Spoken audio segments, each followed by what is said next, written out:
Hey everybody, welcome back to Let's Play Shadow of the Colossus. In the last part, after a bit of adventuring and trying to figure out what to do, we managed to slay, the 16th and final Colossus, Malice, only to find out that it was all for nothing.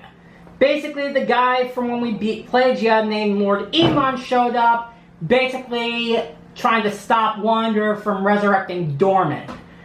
And it's heavily implied also that Iman and his cult of religious people of who gives a shit was responsible for sacrificing Mono.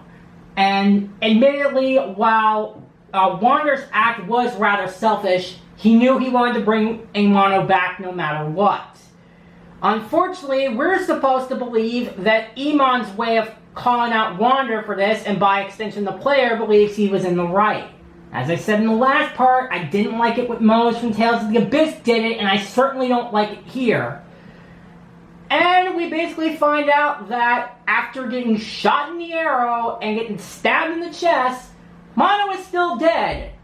Which means you get absolutely no reward for all the hard work and all the crap Wander get through. Doesn't get the girl, he's dead, Dorman's resurrected, and now he's possessed. And this is where we left off, where basically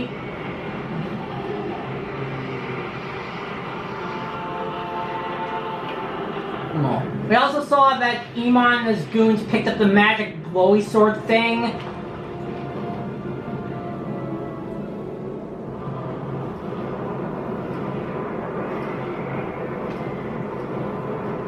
And we can't even access our map here.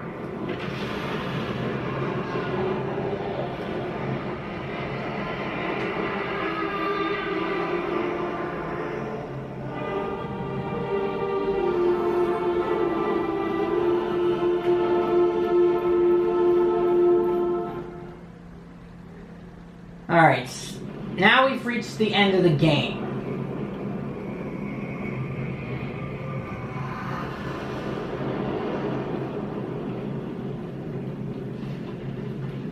As we saw in the last part, Iman and the soldiers took the magic glowy sword.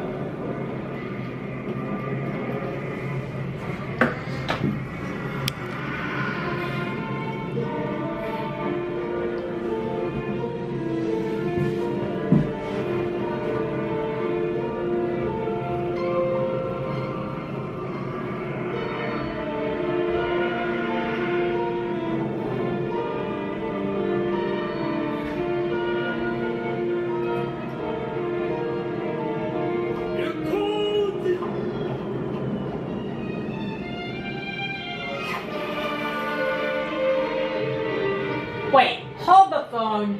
So you basically telling me that that entire pool that's showered in a kiddie pool actually is a portal to another dimension?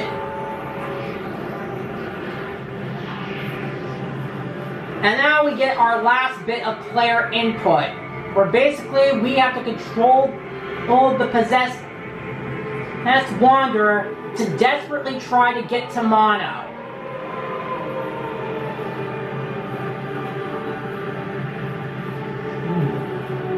Who, as I said, is still dead, by the way.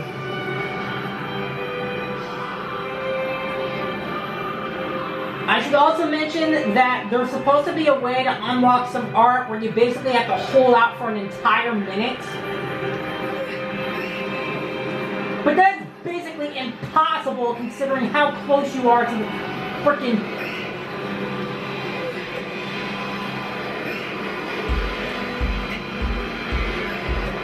It's like it's literally gravitating. Ah! Damn it! No! No, god damn it!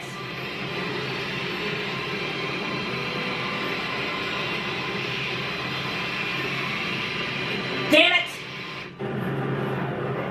So it was basically useless in the end, but that's basically what the whole point was. Basically trying to get the player to desperately reach towards Mono.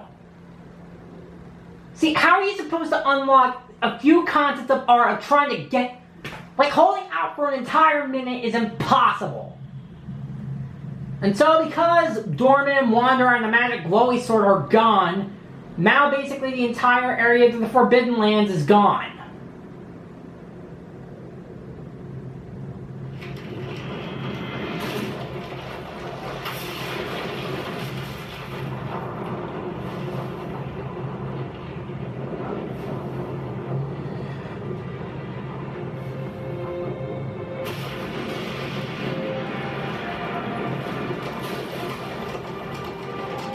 I would probably laugh if one of those soldiers ended up falling off and died.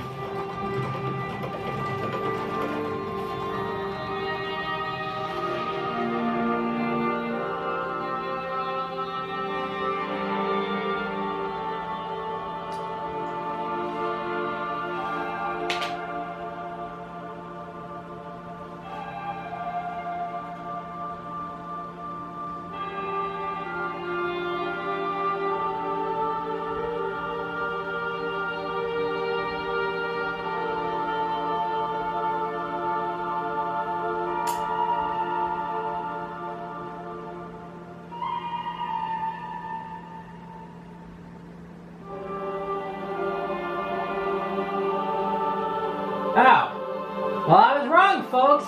Turns out Mono is alive, and Dorman held up his end of the bargain.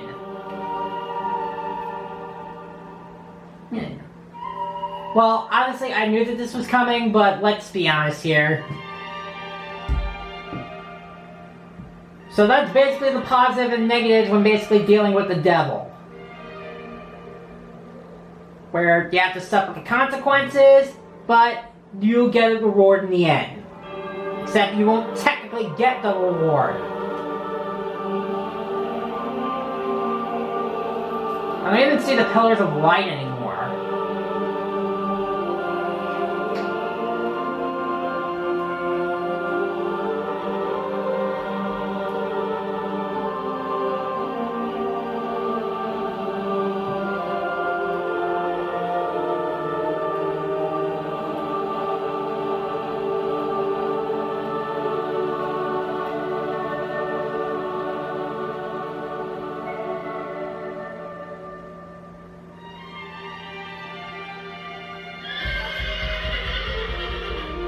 Oh my god. Oh, so not only has Mono been brought back to life, but Aggro is still alive. By some freaking miracle. And the only thing that Aggro got out of it was a broken leg. Which makes you wonder that Aggro fell from like a 20-foot cliff and survived and only came out of it with a broken leg.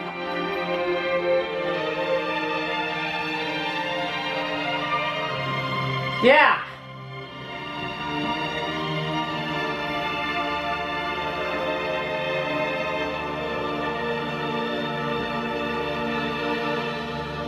So yeah. So our companion is alive, our girlfriend's back to life, but our main character is dead. Oh wow. Oh, and this is even better. Just to make you feel like even more like crap, they're actually showing you the corpses of all the Colossi that you found. Basically, every Colossi that you slayed basically has its own corpse in its distinguished area. Which, like I said, you can basically find in reminiscent mode, minus the final Colossus. Because by then the game's over.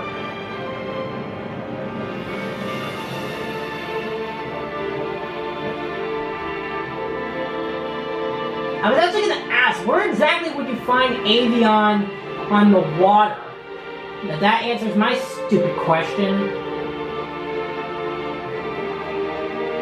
There's Barba. That's actually its name. I kept calling it Barba. It's Barba. There's Hydrus. So basically it just spawns more land instead of sinking to the bottom of the ocean. It's Kuramori.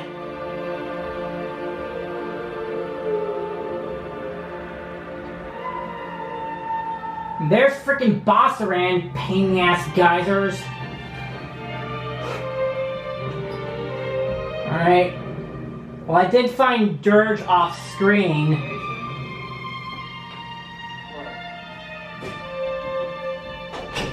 And there's Celosia. Read the obituaries, you piece of shit. And there's, I think that's Plagia, so basically just whatever. So thank you for stopping me from playing this great game, you dumb shit. Alright, there's Phalanx.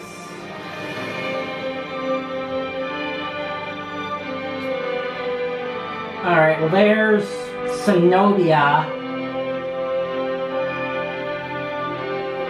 There's Argus. Which honestly wasn't as long as I thought it was going to be. And let me guess, we're going to be seeing... Oh yeah. Maybe show the corpse of Malos. That definitely makes you feel good.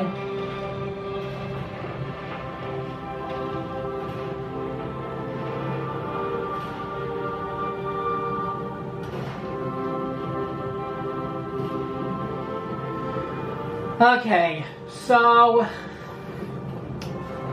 Well, looks like... Ah, come on. My camera battery's about to die, but good news is the credits are almost over.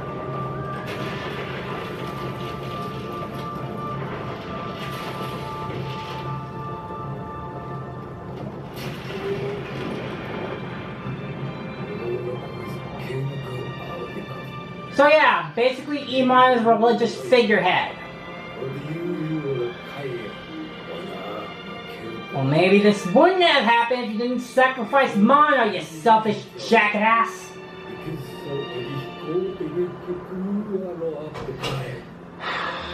And this is what I honestly think is... I did enjoy the story, and I didn't mind Wanderer's selfish actions. However, Lord Iman just felt superfluous. Superfluous, whatever that word is. Basically, Iman served no purpose in the story. Honestly, if there was one thing that I have to agree with the One-Winged Angel, is that they should have just cut out Lord Iman completely. Like, have Wanderer still be able to have control over Dorman despite possessing his body, and then basically doing damage to himself with the magic Lily Sword, and then be the one to throw it in hot while desperately fighting in control against Dorman. That's what should have happened, and they should have just cut Iman out of the story completely. Well, anyways, so aside from that and some really stupid things, so yes, as you can see, Dorman and Wanderer had been reincarnated into a baby. So yes, that's basically Wanderer's reward after all the crap he went through.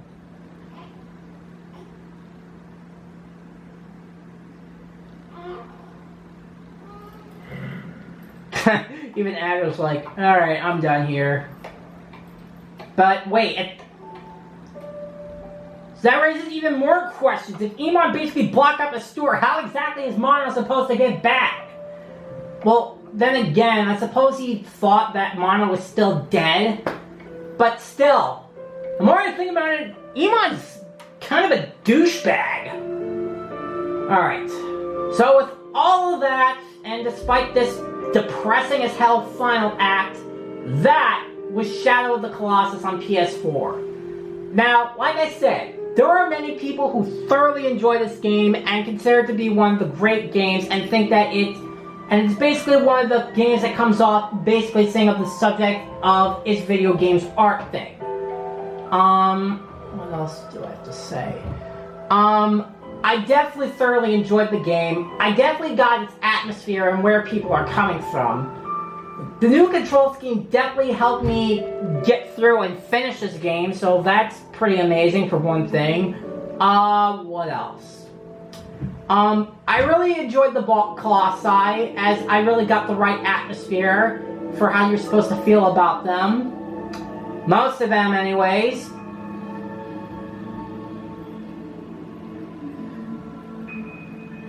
Oh my god. The camera's about to die and we're just about almost done with the credits. Don't...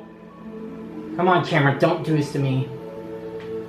So we're at the Secret Garden, which was... I actually was supposed to be looking at before, because there's supposed to be an achievement to unlocking this.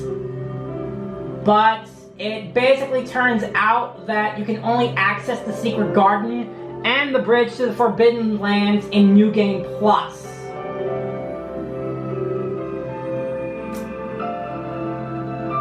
Alright, so it looks like we're just about done. At least I'm hoping we're done. Freaking deer.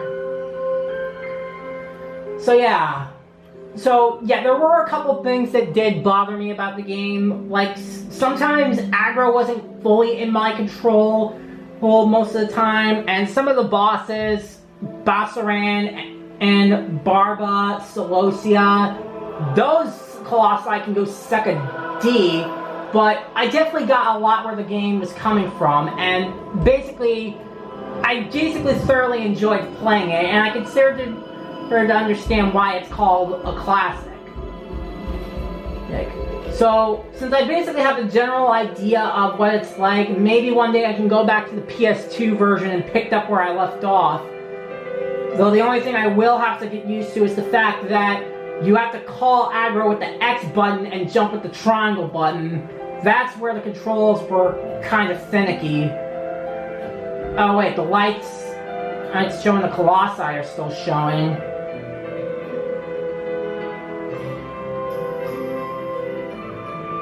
I mean, I already saw all their corpses, so that's...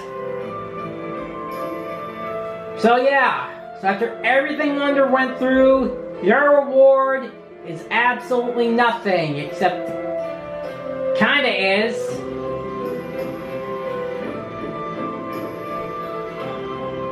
So yeah, I really just don't know what else to say.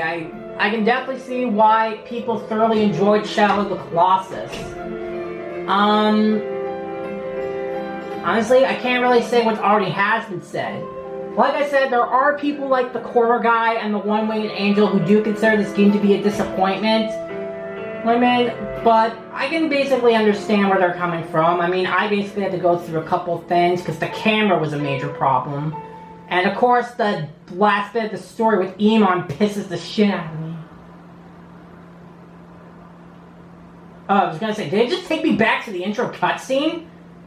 Well, I guess not. Alright, come on, let's wrap this up here. Alright. So, with that, we finally... Am I just... Okay, wow. Alright, and... Let's see. So, we basically beat the game. To enter time attack mode, press R2 in front of the Colossus statue in the shrine. New Game Plus and Mirror World modes are now available. So yeah, that's basically some of the new stuff that you get when you beat the PS4 version, and...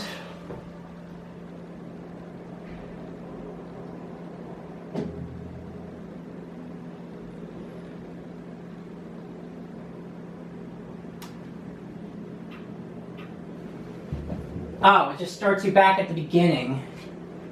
Oh, never mind. Alright, so with that, this brings an end to my Let's Play of Shadow of the Colossus.